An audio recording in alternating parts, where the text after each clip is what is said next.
अस्सलाम वालेकुम स्टूडेंट्स, कैसे हैं आप सब। उम्मीद है आप सब खैरियत से होंगे। आज हम उर्दू का दुलछा का पढ़ेंगे, ठीक है। तो आज का हमारा उन्वान है कहानी नवीसी। तो स्टूडेंट्स अब अपनी बुक्स ओपन करें, पेज नंबर 82 ओपन करें और यहाँ पे आज की डेट और डे मेंशन करें, ठीक है।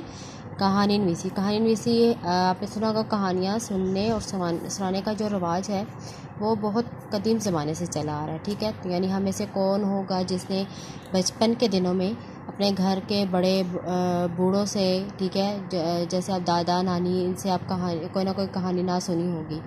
बाज़ कहानियाँ इनमें से ऐसी होती हैं जो बहुत दिलचस्प होती हैं और बाज़ कहानियाँ ऐसी होती हैं जिनमें से हमें कोई ना कोई सबक आमोज़ होती हैं, यानी जिनसे हमें कोई ना कोई नसीहत हासिल होती है, कोई ना कोई इखलाकी सबक हमें हासिल होता है, ठीक है।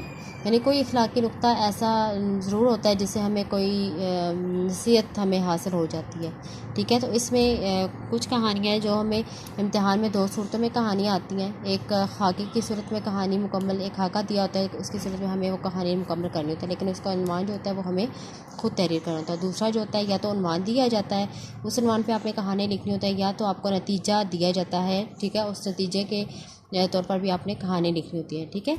अब यहाँ पे आपके पेज नंबर 82 में जो कहानी दी गई है आज हम वो पढ़ेंगे। सबसे पहले हम पढ़ लेते हैं कहानी लिखने का तरीका।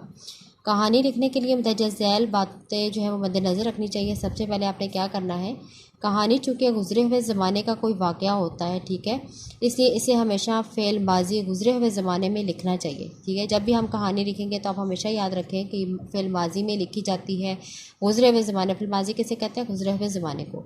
यानी कहानी के जो फ़िक्रात का अख्तिताम होता है, यानी जो भी कहानी आप लिखेंगे उसका जब फ़िक्रा जुमला एक मुकम्मल होगा तो उसके आखिर में कौन से अल्फाज आने चाहिए?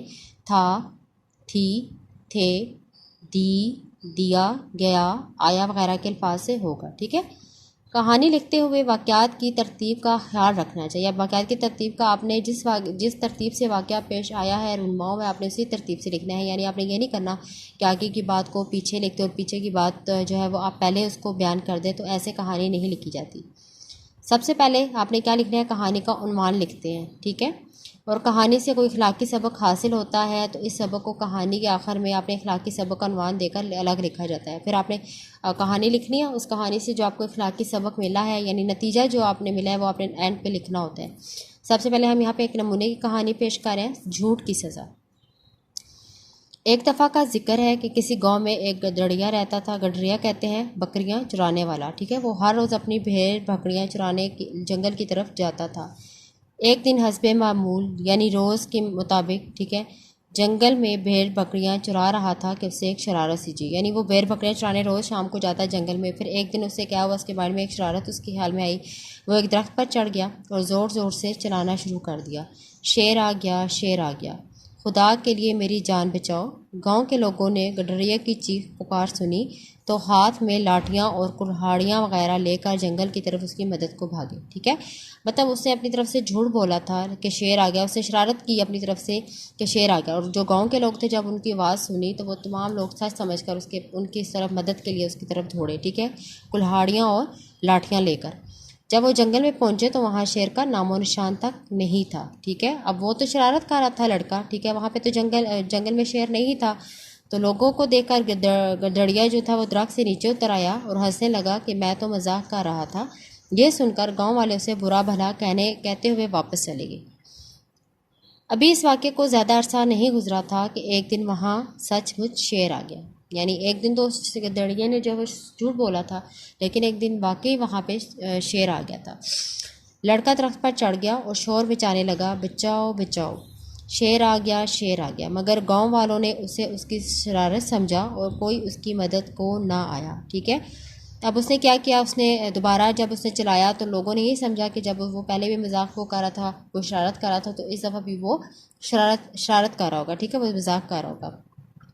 शेर गडरिये की बहुत सी भेड़ बकरियां खा गया। वो बची हुई भेड़ बकरियों को लेकर गिरता पड़ता गांव वापस आया। लोगों ने जब उसकी हालत देखी तो इससे उसकी परेशान हाली की वजह पूछी। यानी जब जो शेर था उसने भेड़ बकरियों को खा लिया और उसको ज़ख्मी कर दिया, और जब वो वापस ज़ख्मी हालत में अपने गाँव वापस आया तो गाँव वालों ने उससे वजह पूछी कि क्या हुआ, कि उससे परेशान हो गए।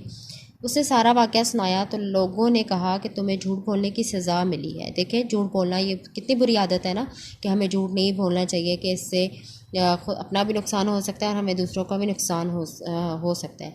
तो अगर तुम पहले झूठ ना बोलते तो हम तुम्हारी मदद को आते और तुम्हारा ये सारा नुकसान ना होता। ठीक है, तो कि झूठ बोलने की सज़ा उसको क्या मिली कि उसके जो भेड़ बकरियाँ थी वो सारा उसको जो था वो शेर उनको खा गया। कि अगर वो फिर उससे नसीहत हुई कि हमें जो है झूठ नहीं बोलना चाहिए। अगर वो झूठ ना बोलता तो वो दोबारा अगर वाकई सच में शेर आ गया था तो उसकी जो है वो इतना नुकसान ना होता था। ठीक है, तो इसके अखलाकी सबक हमें क्या मिलता है कि झूठ बोलने वाला अपना ही नुकसान करता है, कि झूठ की सज़ा ज़रूर मिलती है। ये इसकी नतीजा है। समझ आ गई है। अब ये कहानी आपने पढ़नी भी है और इसको याद भी करना है। और ये कहानी जो अपनी आपने नीट